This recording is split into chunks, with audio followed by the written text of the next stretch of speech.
오늘 저희들이 살펴볼 본문은 에베소서 1장 3절로 14절 말씀입니다. 에베소서 1장 3절로 14절 말씀인데요. 오늘은 에베소 1장 3절로 14절 말씀 전체를 한번 이렇게 훑어보는 것으로 이제 설교를 대신하고요. 다음 주부터는 그 안에 들어있는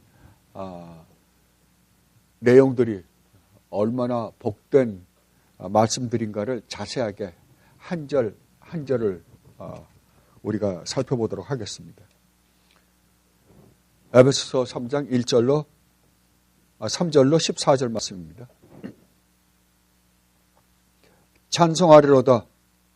하나님 곧 우리 주 예수 그리스도의 아버지께서 그리스도 안에서 하늘에 속한 모든 신령한 복을 우리에게 주시되 곧 창세전에 그리스도 안에서 우리를 택하사 우리로 사랑 안에서 그 앞에 거룩하고 흠이 없게 하시려고 그 기쁘신 뜻대로 우리를 예정하사 예수 그리스도로 말미암아 자기의 아들들이 되게 하셨으니 이는 그가 사랑하시는 자 안에서 우리에게 거저 주시는 바 그의 은혜의 영광을 찬송하게 하려는 것이라.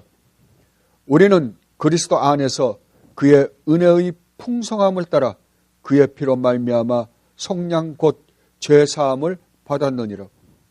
이는 그가 모든 지혜와 총명을 우리에게 넘치게 하사 그 뜻의 비밀을 우리에게 알리신 것이요 그의 기뻐하심을 따라 그리스도 안에서 때가 찬 경륜을 위하여 예정하신 것이니 하늘에 있는 것이나 땅에 있는 것이 다 그리스도 안에서 통일되게 하려 하심이라. 모든 일을 그의 뜻에 결정대로 일하시는 이의 계획을 따라 우리가 예정을 입어 그 안에서 기업이 되었으니 이는 우리가 그리스도 안에서 전부터 바라던 그의 영광의 찬송이 되게 하려 하심이라. 그 안에서 너희도 진리의 말씀 곧 너희의 구원의 복음을 듣고 그 안에서 또한 믿어 약속의 성령으로 인치심을 받았으니 이는 우리 기업의 보증이 되사 그 얻으신 것을 속량하시고 그의 영광을 찬송하게 하려 하심이라. 아멘. 여러분은 이미 저하고 로마서와 빌립보서를 공부하였습니다. 우리가 사도 바울의 서신서들을 살펴보면서 느낀 사실은 사도 바울이 얼마나 논리적인 분이신가 하는 것이었습니다. 이러한 사실은 에베소에 보내는 편지에서도 두드러지게 나타나는 현상입니다. 사도는 아무렇게나 막 생각나는 대로 편지를 쓰지 않으십니다. 사도는 앞뒤 문맥을 잘 살펴서 질서 있게 논리적으로 자기가 말하고자 하는 핵심적인 주제를 얼마나 순서 있게 차근차근 써내려가는지 모릅니다.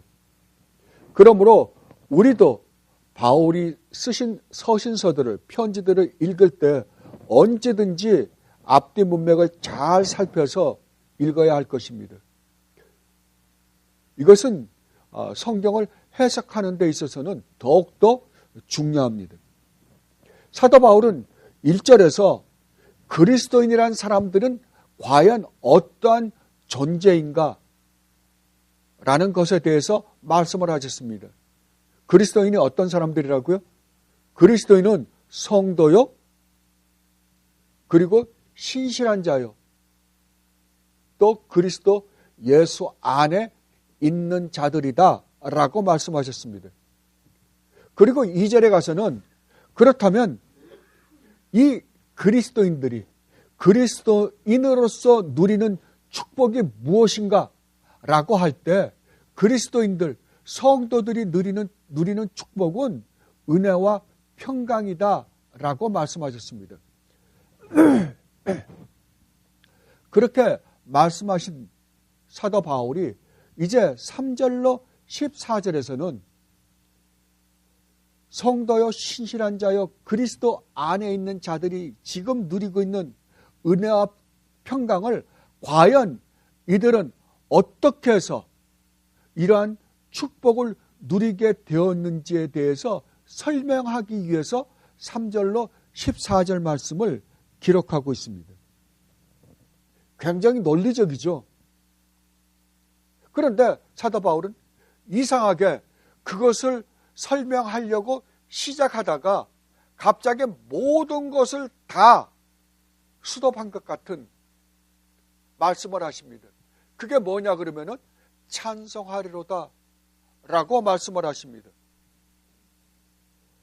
자, 사도 바울은 지금 성도가 누군가? 성도가 누리는 축복은 뭔가? 그러면 성도가 그러한 은혜와 평강이라는 그러한 축복을 누리기 위해서 어떤 일이 벌어졌는가를 설명을 하는 그 시작 부분에서 왜 사도는 찬송하리로다 라고 찬양을 하게 되었을까요?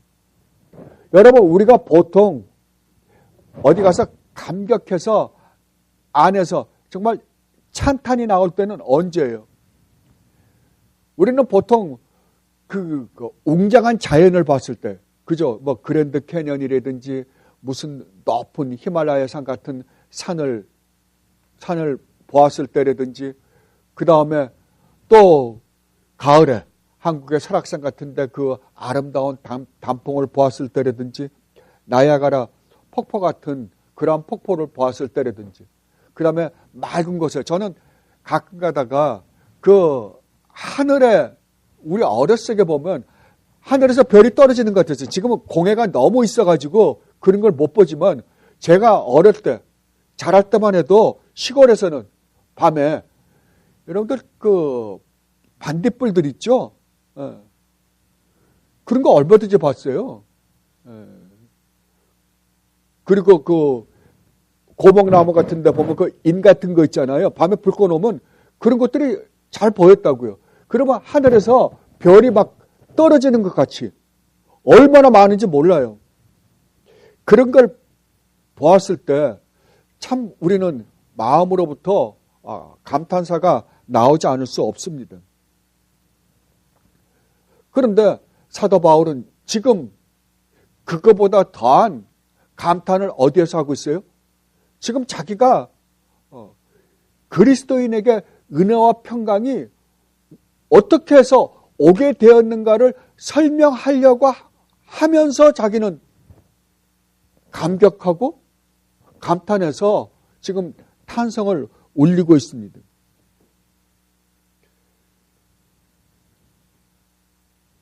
그러면 사도 바울은 왜 이러한 감격을 할 수밖에 없을까요? 그런데 우리가 성경을 읽어보면 사도 바울만 이랬던 것은 아닙니다. 아마 제가 모르긴 해도 사도들이 모두 성경을 쓰지 않으셨기 때문에, 사도들이 쓴 성경이 없기 때문에 우리가 모르긴 하겠지만, 아마 모든 주님의 제자들이 다 이러한 마음을 갖고 있지 않았나 생각이 듭니다. 여러분들이 베드로서를 보면 사도 베드로도 똑같이 사도 바울과 같이 이러한 현상이 나타나고 있는 것을 봅니다. 자, 베드로전서 1장으로 한번 가보십시다.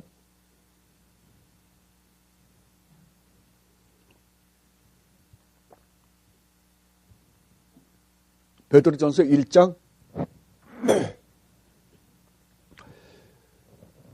1절로 3절 말씀입니다.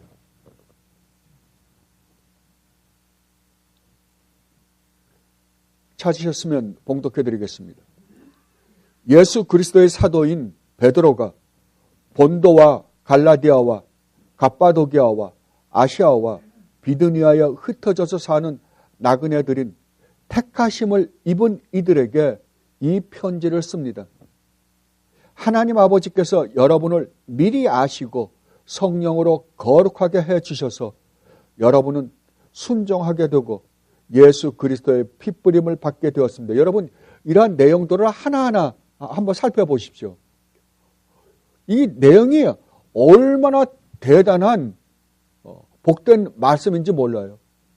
뭐라고요? 택하심을 입은 자들. 하나님께서 미리 아시고 성령으로 거룩하게 하시고 그 다음에 우리의 순종이 나오는 거죠. 그죠? 그러니까 하나님이 우리를 구원하시는 일을 먼저 하고 그 은혜를 입은 자들이 나타나는 현상이 뭐예요? 순종이에요. 여러분은 순종하게 되고 예수 그리스도의 핏부림을 받게 되었습니다. 여러분에게 은혜와 평화가 더욱 가득 차기를 빕니다. 이게 지금 사도 바울이 에베소서 1장 1절로 2절에서 한 이야기죠. 그리고 3절 상반부에서 이렇게 말씀하십니다. 우리 주 예수 그리스도의 하나님 아버지께 찬양을 드립시다. 그러니까 사도 베드로도 사도 바울과 똑같이 1절로 2절 말씀에서 성도들에게 인사말을, 자기가 편지를 쓰는 대상에게 인사말을 하고 난 다음에 그 다음에 바로 뭐라 그러냐 그러면은 찬송하리로다 라고 하나님을 찬양하는 모습을 봅니다. 왜냐하면 그 다음에 사도 바울이나 사도 베드로가 하고자 하는 이야기가 너무 감격스러워서 찬양을 하고 있는 거예요. 자, 그렇다 그러면은 이들은 왜 이토록 찬양할 수밖에 없었을까요? 이들이 감격해서 찬양할 수밖에 없었던 것은 첫째는 이들이 하나님이 누구이신지 알았기 때문이며 두 번째로는 하나님이 베푸신 이 구원의 은혜가 얼마나 놀라운 것인가를 이들이 알았기 때문입니다. 그래서 그것을 이제부터 설명을 하려고 하다 보니까 어떤 거예요? 감격한 거예요. 도저히 주체할 수가 없는 거예요. 하나님을 찬양하지 않고는 견딜 수가 없는 거예요. 그래서 찬송하리로다 라고 감격해서 하나님을 진심으로 찬양하고 있는 것입니다. 자, 그렇다고 한다면 우리는 어떻습니까? 우리는 이 찬양이 나옵니까? 여러분들이 복음을 생각할 때 여러분들은 여러분 안에서 이렇게 사도들과 같은 이러한 감탄이 나오냐고요. 만약에 여러분 안에서 이러한 감탄이 나오지가 않는다고 한다면 왜 그럴까요? 저는 여러분들이 이 복음에 대한 하나님에 대한 올바른 지식의 결여 때문이라고 생각합니다. 그러면 여러분들은 어떤 분들은 아니요 우리는 복음을 알고 있습니다 라고 말하시는 분들이 있을지 모릅니다. 예, 여러분들이 복음에 대해서 알고 있을지는 모릅니다. 하나님에 대해서 알고 있을지는 모릅니다.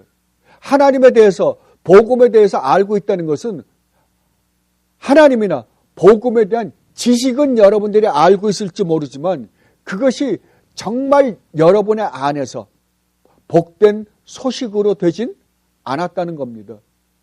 여러분의 마음을 감동시키지는 않았다는 거예요. 그래서 여러분 안에서는 사도 바울과 사도 베드로와 같은 이러한 감격이 없는 것입니다. 저는 우리가 이 3절로 14절 말씀을 우리가 끝날 때 얼마나 시간이 걸릴지는 저도 모르지만 끝날 때쯤에는 정말 여러분 안에서 사도 바울이 감격했던 것과 같은 감격이 나왔으면 하는 바람입니다. 그런데 여러분들이 3절로 14절, 그러니까 3절로 14절 말씀을 여러분들은 계속해서 정말 이거 얼마 안 되니까요. 한 몇 분이나 되겠어요. 한 2, 3분이면 읽을 거 아니에요. 그러니까 매일 하루에 한 번씩 여러분들이 읽으시면서 또 묵상하고 해보십시오. 그러면 여러분들 놀라운 것을 발견하게 되실 것입니다. 근데 이 3절로 14절 말씀에 이 내용을 보면 이게 얼마나 엄청난 스케일을 가지고 있는지 모릅니다. 이 3절로 14절 말씀을 시작을 어떻게 하냐 그러면은 창세 전에라고 시작을 합니다. 여러분, 창세 전이라는 말은 뭐예요? 하나님이 우주 만물을 창조하시기도 전에라는 말이잖아요. 그죠? 아직 우주 만물이 창조되지도 않았어요. 창세 전에. 그러니까 우주 만물이 창조되기도 전에 하나님이 가지고 있던 생각서부터 시작해요. 그죠? 그러니까 얼마나 처음 시초부터 시작하는 거잖아요. 그리고 마지막에는 뭐라 그러냐 그러면은 하나님의 은혜의 영광을 찬송하게 한다. 이것은 나중에 이 종말에 우리 주님이 다시 오셔서 이 세상을 다 평정하시고 새하늘과 새 땅을 만들어 주셨을 때 우리가 영원히 하나님을 찬양할 그 예배를 지금 상징으로 보여주고 있는 거예요. 그거를 지금 종말에 누리게 될 그 예배의 찬송을 우리가 현재 지금 찬양하고 있는 것입니다. 그렇다고 한다면 사도 바울은 창세전, 우주 만물이 창조되기 전서부터 요한계시록 22장까지를 이 3절로 14절, 12절밖에 안 되는 여기에서 설명하고 있는 거예요. 그러니 이 3절로 14절 말씀은 얼마나 엄청난 스케일을 갖고 있는지 몰라요. 창세기서부터 계시록까지 성경 전체를 12절에다가 이 12절을 가지고 지금 설명하고 있는 구절입니다. 이것을 사도 바울은 로마서에서는 한 절로 묘사를 했습니다. 그게 로마서 8장 30절에 보면 또 미리 정하신 그들을 또한 부르시고 부르신 그들을 또한 의롭다 하시고 의롭다 하신 그들을 또한 영화롭게 하셨느니라. 미리 정하신 건 언제예요? 창세 전에요. 창세 전에 하나님께서 미리 정하신 그들을 부르시고 부르신 그들을 의롭다 하시고 의롭다 하신 그들을 영화롭게 하셨느니라. 영화롭게 되는 건 언제예요? 종말에요. 우리 주님이 오셔서 완전히 이 세상을 정복하시고 새하늘과 새 땅에 오셨을 때 우리는 온전히 영광스럽게 될 거예요. 그러니까 이 한 절에 뭐가 있냐 그러면은 전체 창세 전서부터 종말에 이루어질 모든 일을 다 포함하고 있는 거예요. 이것을 지금 사도 바울은 3절로 14절 말씀을 통해서 조금 더 자세하게 설명하고 있어요. 그러니까 어떤 면에서는 로마서 8장 30절의 말씀을 해설하고 있다고 해도 틀린 말은 아닐 것입니다. 그런데 이 3절로 14절 말씀의 구조는 아주 간단합니다. 첫째는 3절로 6절 말씀인데 3절로 6절 말씀에서는 성부 하나님이 어떠한 일을 하셨는가에 대한 설명입니다. 그리고 두 번째로는 7절로 12절 말씀인데 이것은 성자 예수 그리스도가 우리를 위해서 무엇을 하셨는가를 소개하고 있고 세 번째로는 13절로 14절 말씀인데 여기에서는 성령 하나님이 하신 일을 소개하고 있습니다. 그러니까 이 3절로 14절 말씀은 성부 하나님이 하신 일, 성자 하나님이 하신 일, 성령 하나님이 하신 일을 우리에게 소개하고 있는 것입니다. 사도 바울은 이 삼위 하나님이 우리를 구원하기 위하여 어떠한 일을 하셨는가를 지금 말하려고 하자 뭐가 북받쳐 온 거예요? 감격한 거예요. 속에서 하나님을 찬양하지 않고는 견딜 수 있는 감격이 자기 속에서 자기 안에서 일어났던 것입니다. 그래서 찬양하리로다 라고 하나님을 찬양했던 것이에요. 우리는 앞으로 이 3절로 14절 말씀 안에 들어있는 그 한 절 한 절의 의미가 한 단어가 가지고 있는 의미가 얼마나 놀라운지 우리는 살펴볼 것입니다. 여러분들이 여기 기록되어 있는 창세전이라는 말 한마디만 이해를 해도 여러분 안에서 정말 감격해서 감탄하지 않을 수 없을 거예요. 잠깐만 제가 여러분들에게 설명해 드리면 창세전, 그러면 우주 만물을 창조하기도 전에 하나님은 어떻게 했다고요? 여러분들을 선택했다고요. 창세전에. 그러면 삼위의 하나님이 우주 만물을 창조하려고 마음을 잡수셨을 때 이미 여러분은 그리스도 안에서 하나님의 계획 속에서 택함을 받았고 여러분들은 이미 그 안에서 구원이 이루어진 사람들이에요. 그러면 여러분들은 아직 태어나지도 않았기 때문에 여러분들은 무슨 일을 해본 적도 아무것도 없어요. 그때 하나님께서는 여러분을 택해서 여러분을 구원해서 여러분을 자녀 삼아서 영원히 함께 살고 싶어서 하나님께서는 계획을 세워놓으신 거잖아요. 그죠? 그렇다고 한다면 여러분이 이 땅에서 어떠한 행위를 하든지 간에 여러분의 행위와는 상관없는 구원을 여러분들은 받았다라는 거죠. 그죠? 여러분들이 제일 힘들 때는 내가 이렇게 살고도 구원을 받은 자일까?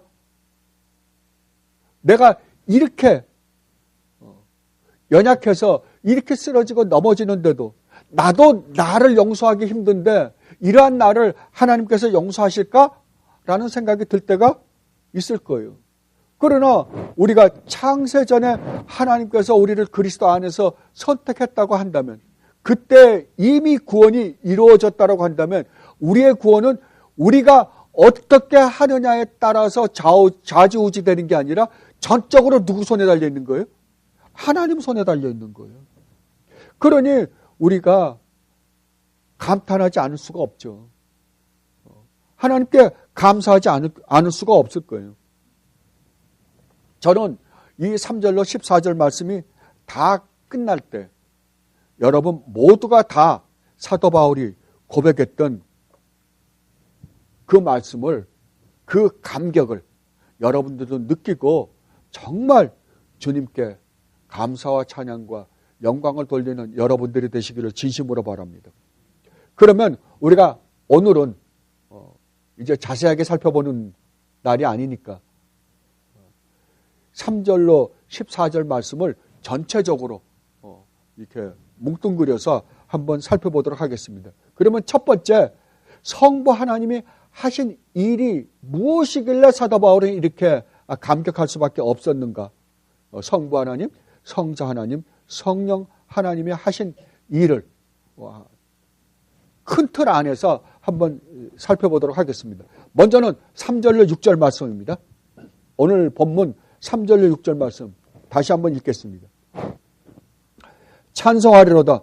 하나님 곧 우리 주 예수 그리스도의 아버지께서 그리스도 안에서 하늘에 속한 모든 신령한 복을 우리에게 주시되 곧 창세전에 그리스도 안에서 우리를 택하사 우리로 사랑 안에서 그 앞에 거룩하고 흠이 없게 하시려고 그 기쁘신 뜻대로 우리를 예정하사 예수 그리스도로 말미암아 자기의 아들들이 되게 하셨으니 이는 그가 사랑하시는 자 안에서 우리에게 거저 주시는 바 그의 은혜의 영광을 찬송하게 하려는 것이라. 여기서 사도 바울은 우리를 구원하시기 위하여 성부 하나님께서 무슨 일을 하셨는가를 지금 소개하고 있습니다. 그것은 첫째, 뭐라 그러냐 그러면 하나님 아버지께서 그리스도 안에서 하늘에 속한 모든 신령한 복을 어떻게 했다? 주셨다고요. 이것은 앞으로 줄 것이다 라고 이야기하지 않아요. 주셨다고요. 그러면 여러분들은 하늘에 속한 모든 신령한 복을 여러분들이 예수 믿는 순간에 다 받으신 분이에요. 안 받지 않았어요? 다 받았어요. 구약에 우리 눈으로 체험할 수 있게 해주신 그 모든 복은 결국 예수 그리스도 안에서 우리에게 주시고자 하시는 하늘에 속한 신령한 복을 상징으로 보여준 것에 불과해요. 근데 그 신령한 복을 하나님께서는 어떻게 하셨다요? 이미 다 주셨다고요. 안 준 게 하나도 없어요.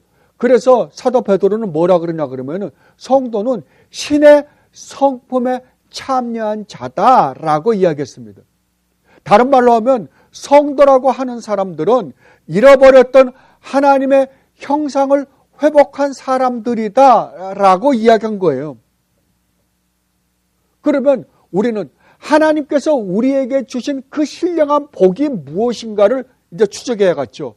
그건 우리가 이제 자세하게 추적해 나갈 거예요. 그러나 여러분들이 오늘 분명히 알아둘 것은 여러분들은 이미 하나님이 주시고자 하시는 모든 복은 어떻게 했다?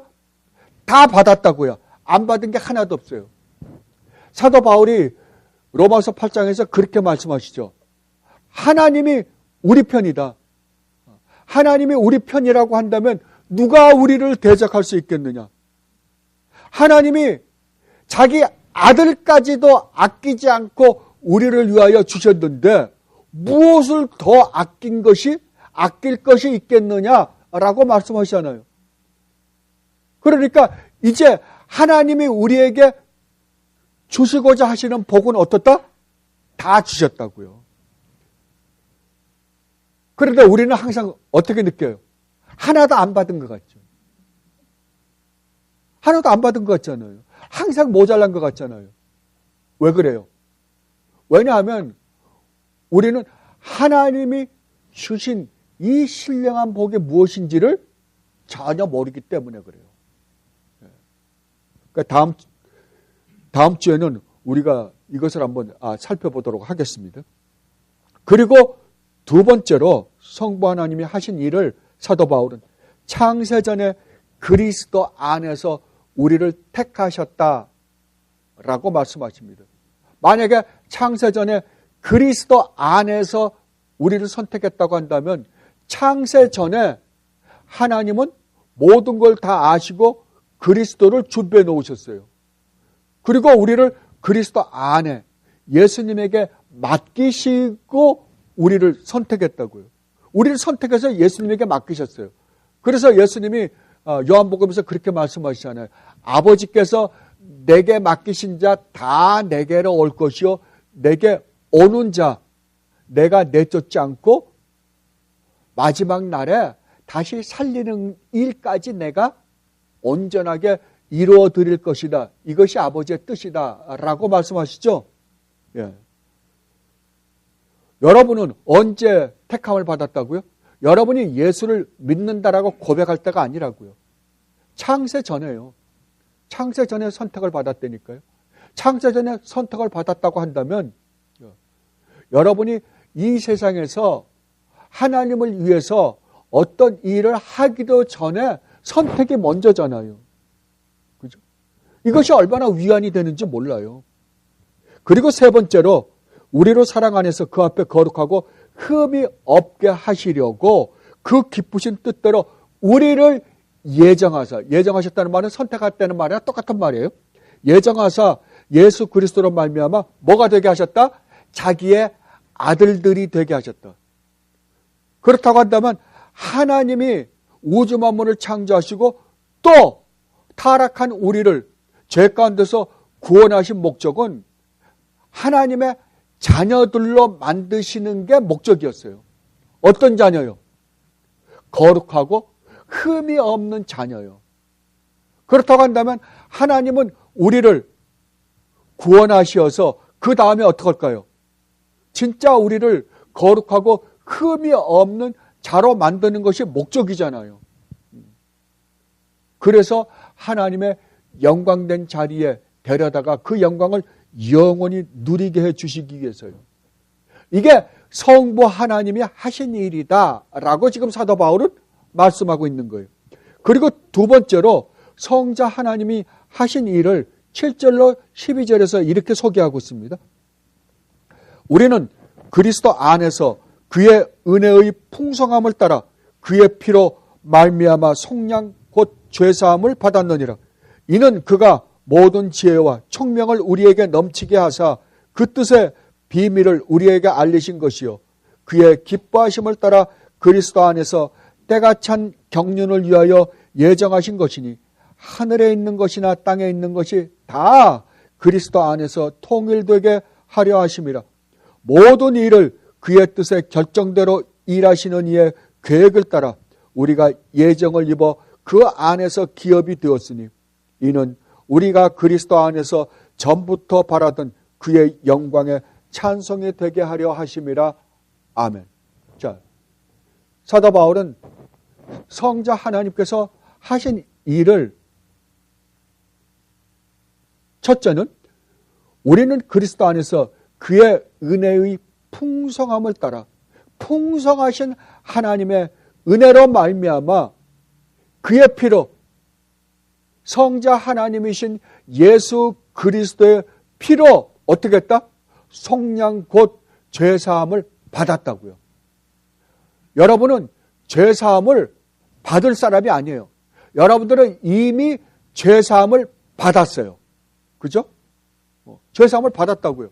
여러분들은 여러분이 과거에 지은 죄, 현재 짓고 있는 죄, 앞으로 지을 죄까지도 다 어디에서요? 예수 그리스도 안에서 다 처분이 되신 분들이라고요. 그거를 전제로 해서 하나님은 그때 우리가 짓는 죄를 하나님께서 고백하고 하나님께 고백하고 회개하고 너희들은 죄사함을 받아라 라고 사도 요한이 요한일서에서 말씀하시는 거예요.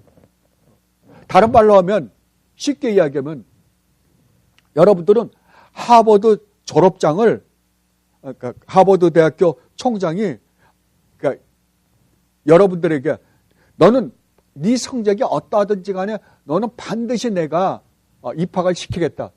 그리고 약속을 했다고 쳐보자고요. 그러면 여러분들은 여러분들의 성적이 어떠하든지 간에 하버드는 들어가 있는 거 아니에요. 그러니까 너는 열심히 공부해라 라는 것과 똑같은 거예요. 여러분들은 이미 죄 용서를 받았어요. 그러니까 죄 용서를 받았기 때문에 죄 용서를 받은 사람답게 살아가라라는 거 아니에요, 지금.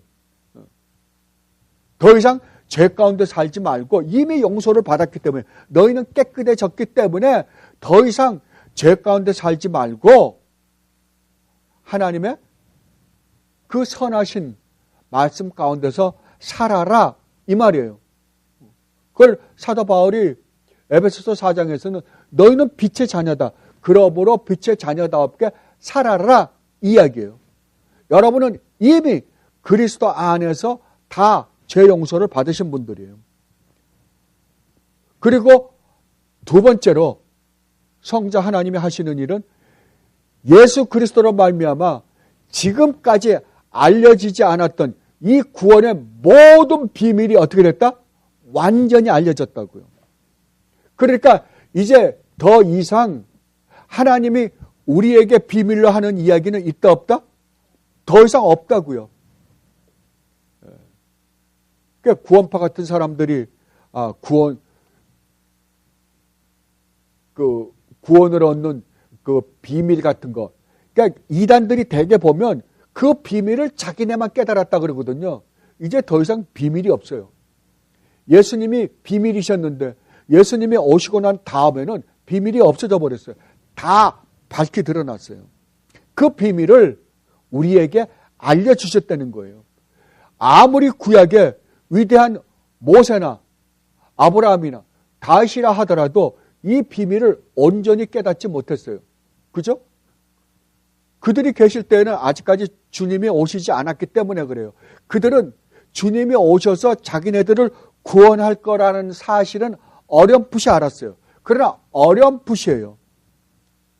그분이 누구시며 그분이 어떻게 해서 우리를 구원하실지는 전혀 몰랐어요. 누구까지 몰랐을까요? 구약의 마지막 선지자인 세례 요한까지도 알고 있지 못했어요. 세례 요한도 예수님이 메시아라는 사실까지는 알았어요. 그럼에도 불구하고 예수님이 어떤 분이시며 예수님이 어떻게 우리를 구원하실지에 대해서는 온전히 알지 못했다고요. 그래서 주님이 그러시잖아요. 여자가 낳은 자 중에 가장 큰 자가 세례 요한이다. 그러나 너희보다는 축복을 덜 받은 사람이다. 왜냐하면 세례 요한은 예수님이 메시아로 오신 것인 알았지만 그분이 어떻게 우리를 구원하시고 어떻게 우리를 새로운 피조물로 만드시는지에 대해서는 전혀 이해하지 못했기 때문에 그래요. 그러나 우리는 아니잖아요. 우리는 예수님이 누구이시며 그 예수님이 우리를 구원하기 위하여 무슨 일을 하셨으며 우리를 새로운 피조물로 만드시기 위해서 부활하시어 하나님 나라에 오르셔서 지금 온 우주 만물을 하나님 우편에서 다스리고 있는다라는 것까지 우리는 알잖아요. 그분이 다시 오셔서 이 세상을 심판하시고 그때 우리를 부활시키셔 영원히 주님과 함께 살게 해 주실 것이다 라는 전체 구원의 모든 역사를, 그 비밀을 우리는 다 알고 있는 사람들이에요. 그러니까 우리가 구약의 아브라함보다 모세보다 다윗보다 아니 세례 요한보다 더 큰 축복을 받은 사람이에요. 그렇죠? 그리고 세 번째로 이 주님이 하신 일은 하늘에 있는 것이나 땅에 있는 것이 다 그리스도 안에서 통일되게 하셨다라고 그럽니다. 이 통일되게 하시는 거예요. 이것을 우리가 매번 하는 주기도문에서 주님이 가르쳐 주신 그 기도에서 그렇게 말씀하시죠. 뜻이 하늘에서 이루어진 것 같이 하늘에서는 완전히 사탄이 쫓겨났어요. 그래서 온전히 하나님 나라가 이루어졌어요. 뜻이 하늘에서 이루어진 것 같이 땅에서도 어떻게 한다? 이루어질 것. 이루어지기를 바랍니다. 그러니까 이 세상에 지금 사탄이 이 세상을 지배하고 있는데 사탄이 쫓겨나서 온전히 하나님 나라가 이루어질 그때 하늘과 땅은 어떻게 될까요? 하나로 되겠죠. 우리가 데살로니가 전서 4장에 보면 이제 드디어 마지막 때 주님의 재림하실 때 하나님이 우리 주님과 모든 우리의 믿는 형제들을 데리고 내려오실 거예요. 그리고 이 땅을 새롭게 하셨을 때 우리는 영광 가운데서 살게 될 거라고요. 그래서 하늘과 땅이 어떻게 돼요? 하나로 통일된다고요. 그 일을 누가 하시는가? 예수님이 하신다 라고 말씀하세요. 그리고 네 번째로 모든 일을 그의 뜻의 결정대로 일하시는 이의 계획을 따라. 잠깐만, 이게 얼마나 놀라운 일이에요. 모든 일을 그의 뜻의 결정대로.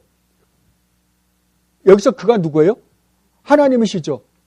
그러니까 하나님은 하나님이 세우신 계획대로 이 우주 만물을, 당신이 창조하신 이 우주를 이끌어 나가시는 분이시다라는 거예요. 계획을 따라 우리가 예정을 입어. 그러니까 우리가 하나님의 선택을 입은 것은 하나님께서 세운 계획 안에 있었기 때문에 우리가 선택을 받았다 이 말이에요. 그래서 그 안에서 어떻게 됐다? 하나님의 기업이 되었다고요.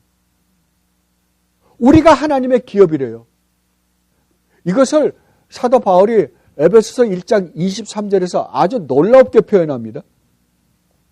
교회는 그리스도의 몸이요 만물 안에서 만물을 충만케 하시는 이의 충만이니라. 한번 생각해 보세요. 이 만물을, 우주 만물을 창조하신 분은 누구세요? 하나님이세요.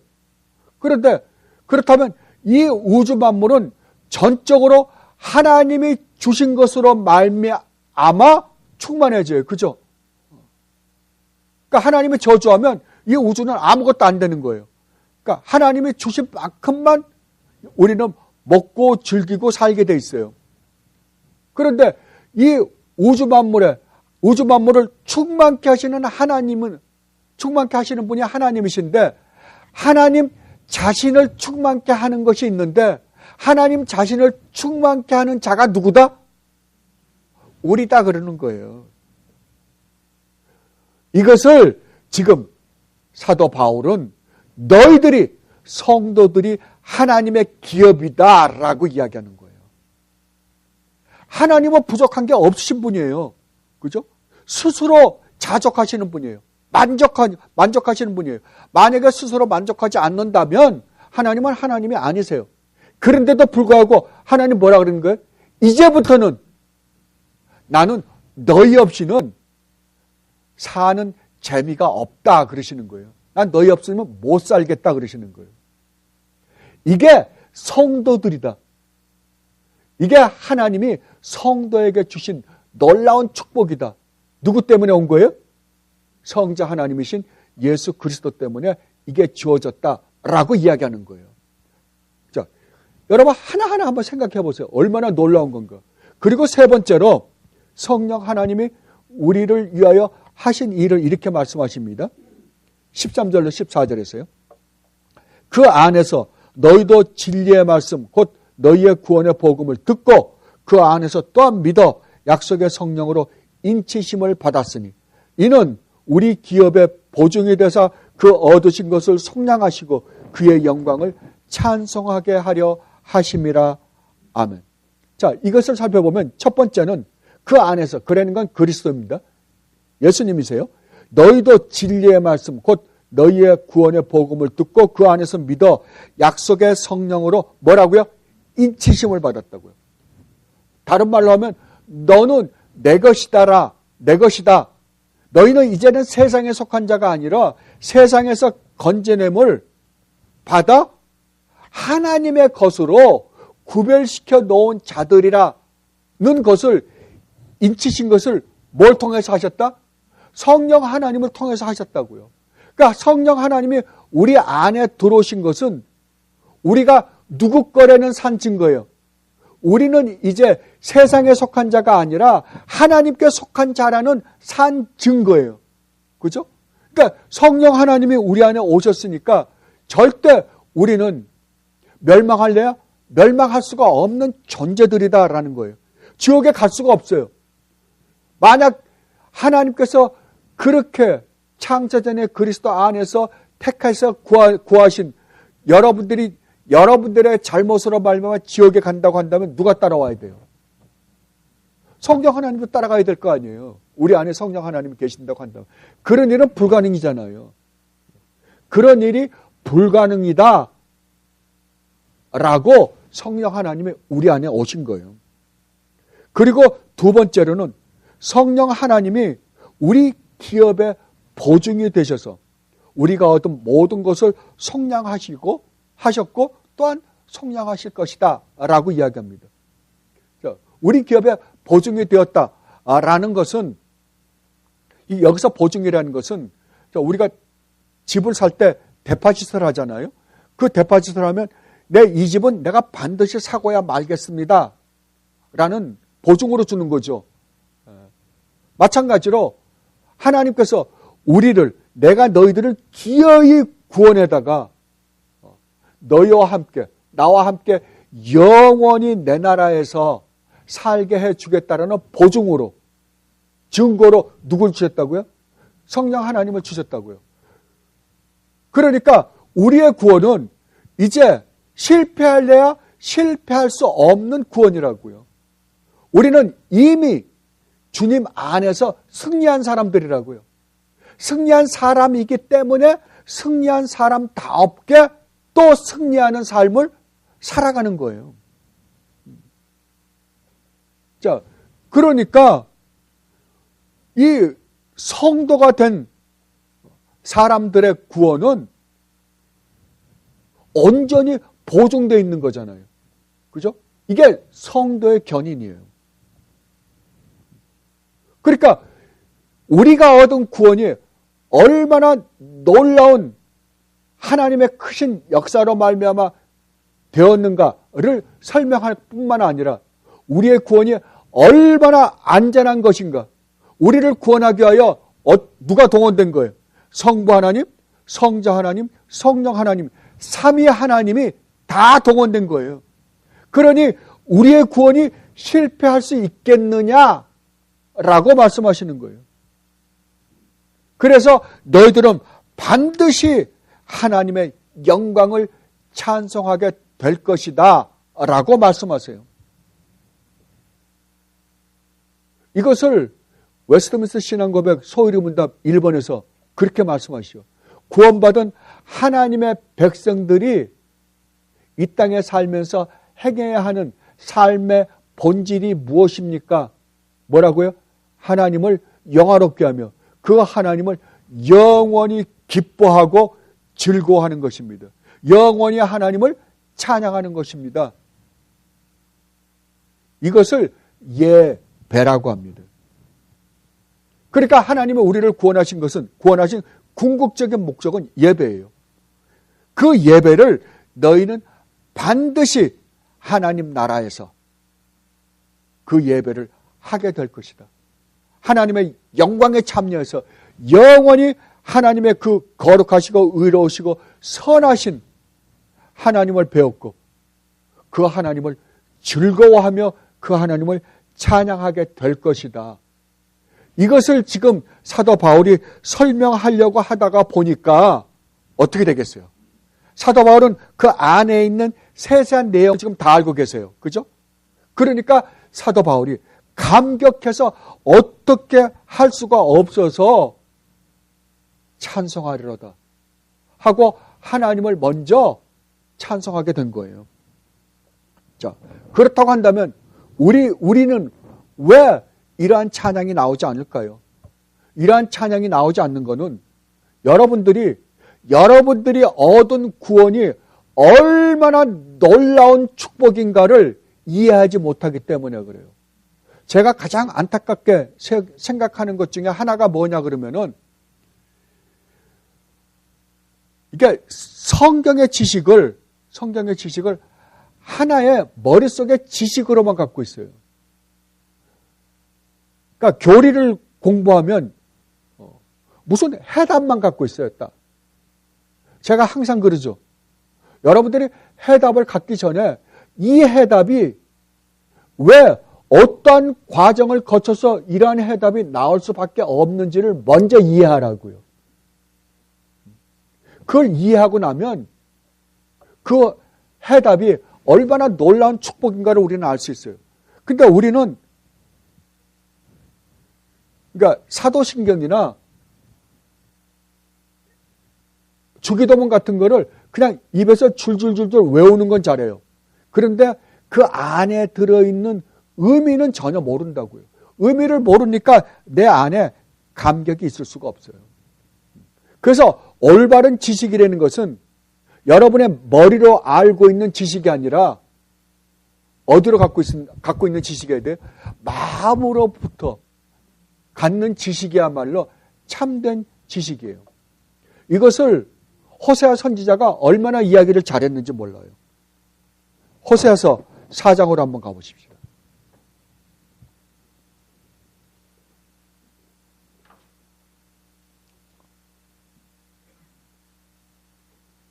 호세아서 4장입니다. 구약성경 1272페이지입니다. 내 백성이 나를 알지 못하여 망한다.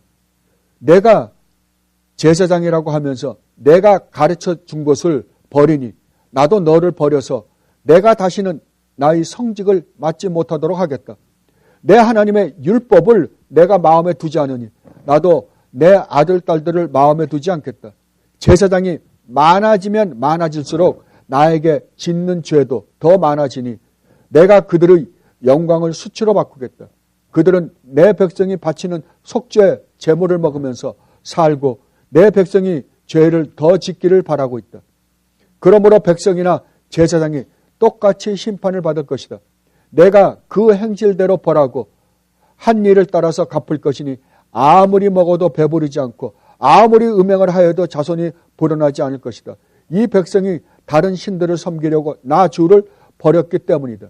자, 여러분이 아시다시피 이스라엘이 하나님을 모릅니까? 이스라엘은 누구보다도 하나님에 대한 지식을 많이 갖고 있는 사람들입니다. 그들은 하나님을 압니다. 그들은 하나님을 한 번도 버린 적이 없습니다. 자, 그렇다면 하나님은 왜 너희들이 나를 버렸다고 말씀하셨을까요?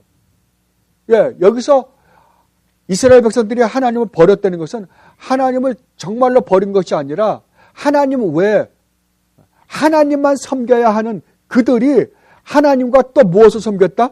하나님 외에 자기의 필요한 것을 채워줄 다른 신을 함께 섬겼다라는 말이에요.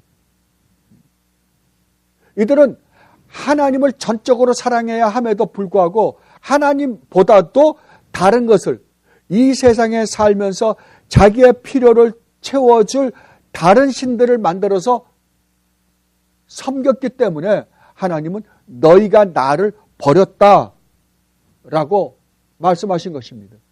오늘날도 이와 같은 일은 교회 안에서 얼마든지 벌어집니다. 아니, 교회가 오늘날은 이것을 충동질까지 하고 있습니다. 절대 안 됩니다. 그래서 성경이 말하고 있는 그대로의 복음을 전하는 게 아니라 인간의 생각을 가미시켜서 성경을 왜곡시키는 세상이 되어버리고 말았습니다. 나서 너희는 망하는구나 라고 이야기를 합니다. 그래서 주님도 오셔서 그렇게 말씀하시죠. 봉사가 봉사를 인도를 하면 둘 다 어떻게 되겠느냐? 어떻게 될까요? 봉사가 봉사를 인도하면 둘 다 빠지죠. 둘 다 웅덩이에 빠질 거 아니에요. 봉사가 봉사를 인도하면. 그러니까 항상 우리는 하나님 말씀이 최고의 권위를 가지고 있다는 것을 알고 하나님 말씀인가 아닌가를 우리는 항상 점검해 봐야 돼요. 그러면 우리가 어떻게 해야 되는가? 이것에 대해서 호세아가 6장에서 이렇게 말씀하십니다. 6장 1절로 3절 말씀입니다. 이제 주님께로 돌아가자. 주님께서 우리를 찢으셨으나 다시 싸매어 주시고 우리에게 상처를 내셨으나 다시 아물게 하신다. 이틀 뒤에 우리를 다시 살려주시고 사흘 만에 우리를 다시 일으켜 오실 것이니 우리가 주님 앞에서 살 것이다. 우리가 주님을 알자. 애써 주님을 알자. 우리 세번역에서는 주님을 알자, 주님을 알자 그랬잖아요. 옛날 이 부분에 있을 때는 개역개정판이 좋은 것 같아요. 우리가 여호와를 알자, 힘써 여호와를 알자라고 개역개정판에서는 이야기합니다. 새벽마다 여명이 오듯이 주님께서도 그처럼 어김없이 오시고 해마다 쏟아지는 가을빛처럼 오시고 땅을 적시는 봄빛처럼 오십니다.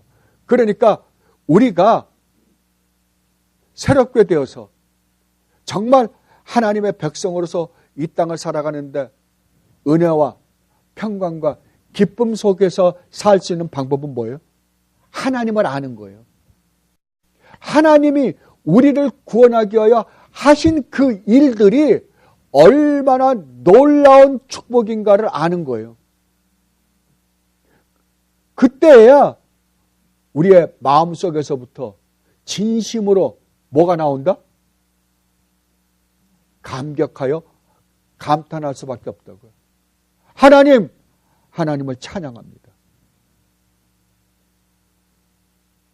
하나님을 영원히 찬양할 수밖에 없고 하나님께 감사할 수밖에 없고 그리고 우리의 삶 전체를 들어서 하나님을 영광스럽게 할 수밖에 없을 것이다. 이것을 사도 바울은 지금 우리에게 소개하려고 하다 보니까 너무 감격스러워서 하나님께 찬양을 돌릴 수밖에 없었어요. 저는 우리 모두가 저뿐만 아니라 우리 모두가 정말 사도 바울이 우리가 이제 3절로부터 14절에 들어있는 그 말씀 하나하나를 살펴볼 텐데 우리가 14절이 끝날 때쯤 가서는 정말 우리 마음에서 하나님을 찬양하는 그 탄성이 우리 안에서 이루어지기를 진심으로 바랍니다. 기도하겠습니다. 아버지 하나님, 그렇습니다. 우리는 항상 우리가 하나님의 뜻대로 살아보려고 하면서 우리가 죄를 짓거나 하나님의 뜻으로 살지 못했을 때 얼마나 실망하고 어떨 때는 절망하고 좌절까지 합니다.